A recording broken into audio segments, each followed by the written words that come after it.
This is the telescopic ladder, and I would recommend not putting your fingers here as it says in this warning, otherwise you'll get them jammed in. So it goes like so, and then you got this to strap it. So where we keep this is just behind this seat here. Like so. Goes in there. And we need to put a little bit of foam in here so it doesn't do this as you're driving. Main thing is for this table, just having a bit of rubber protection underneath so when you pull it in and out it doesn't scratch the floor. The floor is pretty strong. It's a composite and it's waterproof, but it can still scratch.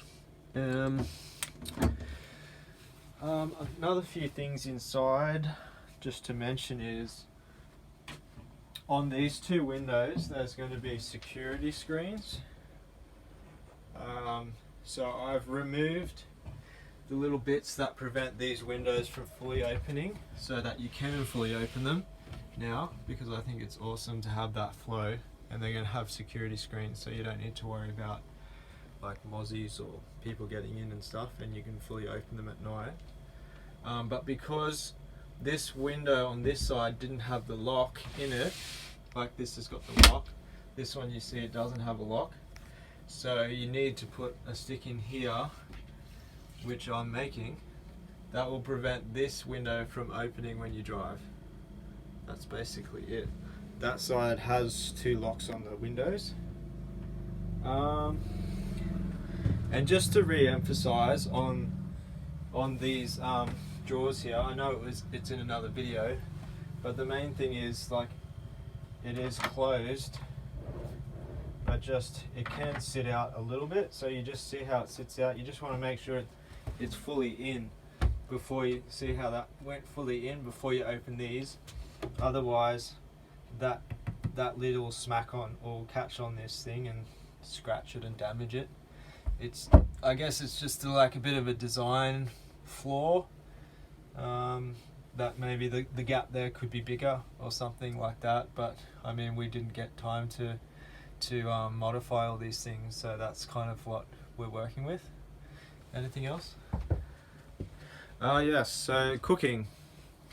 As mentioned, we have the induction plates and the gas cooker, so they're the two ways of cooking.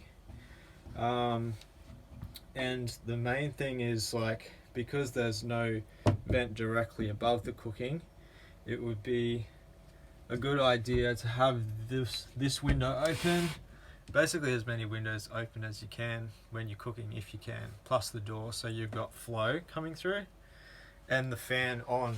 And the fan, I would recommend having it on sucking, so that any flow is like any steam or any of that stuff is getting sucked out instead of like just staying on top of the timber or under here.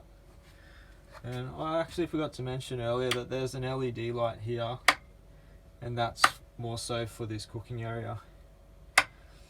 One other thing with driving is reverse. You have to push it hard to the left and then up. That tricked us up a bit. I mean, you'd probably figure it out, but if you didn't, so cool.